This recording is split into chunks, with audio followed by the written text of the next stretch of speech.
Astonishing Iceman number 3 of 5, making it the anti-penultimate issue, Out Cold Part 3. Written by Steve Orlando, art by Vincenzo Carratu, letters by Travis Lanham, designed by Tom Muller and Jay Bowen. Now, maybe we can get through this issue pretty quickly. And for a reason that our man Gabe points out over in his written review at the WeirdScienceMarvelComics.com website, where he posts all those written reviews. And he mentions that all 3 issues of this title have had the exact same structure. Orcus attacks some innocent people in order to lure Iceman out. Iceman gets lured out, defeats the baddie of the week, and then returns home to his fortress of Icitude just in time for Romeo to put them back together. Every time. The villain always can't be frozen. Yep. It's like early on, all the villains had the power dampening tech. Yes. All these villains can't be frozen. The only half twist this time is that Bobby gets a team up. Not much of a twist. So we start off with Bobby and Romeo hanging out at the Fortress of Icitude. We see Bobby go out collecting seaweed and uni, sea urchin, for a meal. And I think this is my favorite part of the issue, him just collecting food for a salad. Kind of makes nice use of the location, kind of a cool thing. The final product, though, looks completely bland and boring, just like some green stuff in a bowl. And I'm going to be that comic guy now and say that if you read manga, food always looks amazing in manga. Yes. Every time. Even like, not only just food-based manga like Superman vs. Meshi, but like Chainsaw Man, Dan to Dan, food looks great. This looks like nothing. Mini rant over. So, here we go. Romeo's inhuman powers pick up a, quote, terror spike coming from Los Angeles. Now, I do not understand how his powers work, because there's, 6 billion people on Earth. Some percentage of them are going to be terrified at any given moment, but he always picks up the one place that Orcus is doing something. How does that work? It works because that's the way the story has to happen. That's it. Again, thinking too hard about a book that doesn't want you to think too hard. So this is the Orcus attack meant to draw out Bobby. In this issue, it's Mr. Clean in Los Angeles attacking the Y-Men. Why? I think we're all asking. These are the Y-Men, and they're defended by that new bandana-wearing Captain America knockoff, Aaron Fisher. Where did that come from? Because it seemed like he was well-known, but I have never seen him. Oh, he was, there was some sort of a mini-series like a year ago where they brought up a bunch of different Captain Americas, or people inspired to be like Captain America. Aaron Fisher was the Captain America of the rails, I think. He was like, is the word hobo still in common use? He was riding the train and like protecting people who just, jumped on the train. And some things have happened with his character recently. He used to be just some guy with the metal shield, but in an arc of the Love Unlimited Infinity comic, he got some superpowers. He got this new version of Super Soldier Serum, this one made by Alchemax. Gives him the power to absorb and redirect kinetic energy, kind of like Black Panther's suit. Because we do see him do superpowery things here, and if you don't know, you could go read that if you really, really want. I mean, it was clear enough. He basically can create a force shield and deflect stuff. So now we got the Y-Men. Are you a big fan of the Y-Men going back to their first appearance in 2008? They were created by Mark Guggenheim. They appeared in Young X-Men number 8. And their gimmick was that they were a criminal gang, these old Y-Men. They were not mutants, but they got mutant-like powers via tattoos. Yeah. The mutant was the guy who tattooed them, and that was Leon Nunez, in whose tattoo waiting room you're now sitting. So any tattoos Leon Nunez gives, depending on like what he has in mind and the shape of the tattoo, that gives you superpowers. So these Y-Men are all new characters, but they got their powers by this old method. So let's go through these new Y-Men, because I'm sure these are going to be the hot new characters of 2024, so jump on board now. We've got DeBrider. He makes soap bubbles. Now, you might expect a joke or two connecting soap bubbles and Mr. Clean, the villain. Steve Orlando overlooks that possibility. We have Miss Maillard. Now, Maillard reactions are what makes, like, when you cook something, it turns brown. That's Maillard reactions, and she's a chef who can make her forearms real hot. Yeah. We've got LoJack, who can locate stuff. And I'm just surprised they can use that 1990s era brand name in a comic. You remember LoJack, right? The thing you put in a car and the cops can find it if it gets stolen. Yep. Now I guess they gave up their trademarks. I don't know. Maybe they're just expecting no one's going to read this. Yeah. Next we have Jump Scare. She's a lady who can make her head real big like a human Funko Pop. I don't know how that's supposed to help, but that's what she's got. And we've got Light Show, who is a model who can make his body glow different colors. All right, so we got a fight. It looks okay on the page, credit to artist Vincenzo Carratu, makes it look good, but it's just your basic fight, right? Nothing super exciting happens. I don't know why Mr. Clean is any match for Iceman, the Omega Mutant.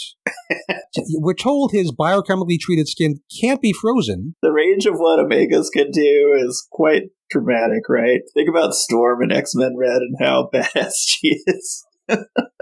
Always coming up with amazing things. If we got one panel about, Bobby was recently more or less dead, and now he's very weakened. He can still be Iceman, but he has a limited amount. Yes.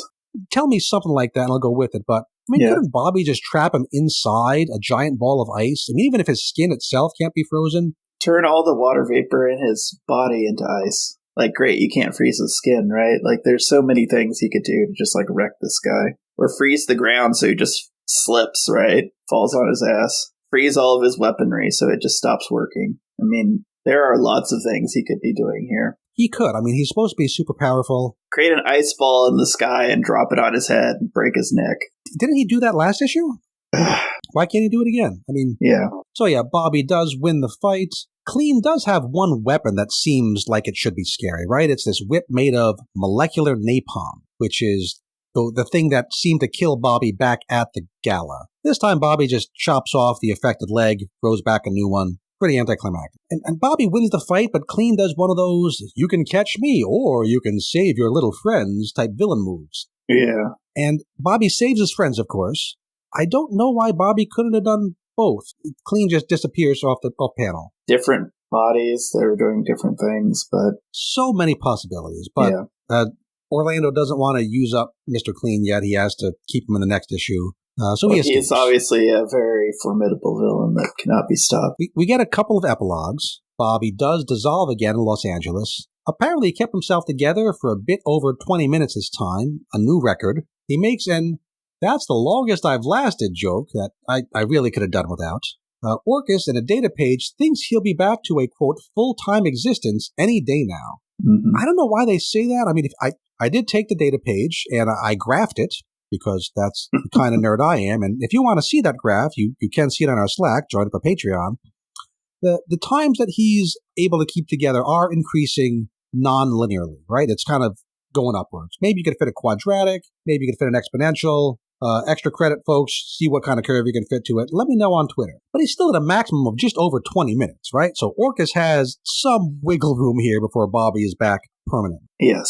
And also, we see that Romeo, away remotely, is working real hard to keep Bobby together. Bobby seems to think he's doing this all on his own. I don't know if that's going to be a plot point going forward, but it could be. It could be something Orlando has waiting for us. I also like the data page that's Orcus talking about the threats. And they're like, Iceman is clearly one of the major threats that we need to deal with.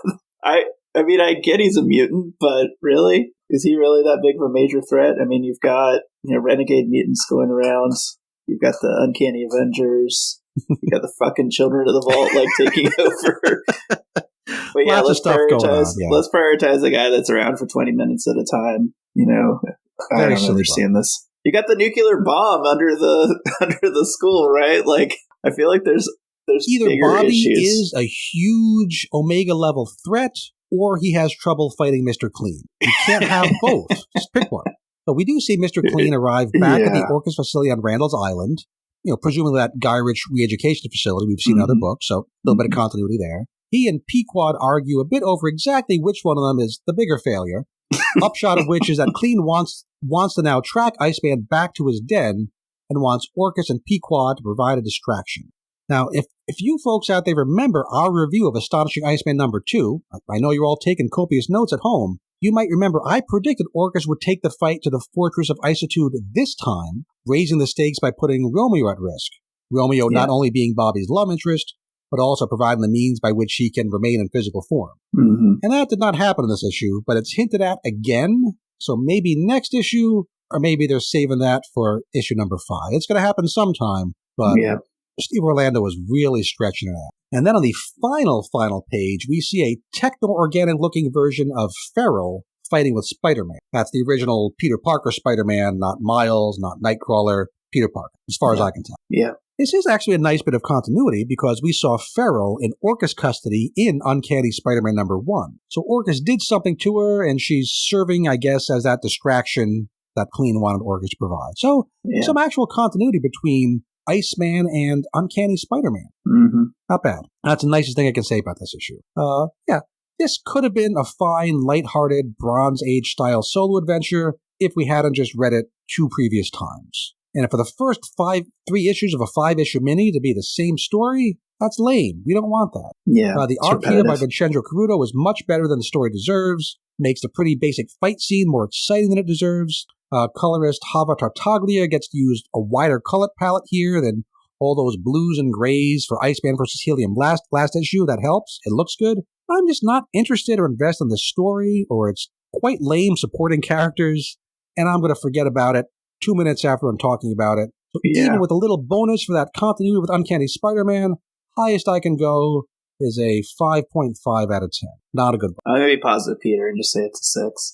The art's really good. I'll give it that. But art looks nice. Colors look pretty. I guess I got a few chuckles. I thought the terrible dinner that poor Romeo's eating was at least some good jokes there. But yeah, it's a very forgettable story. So Romeo lives permanently 24/7 in a house made of ice. Yeah.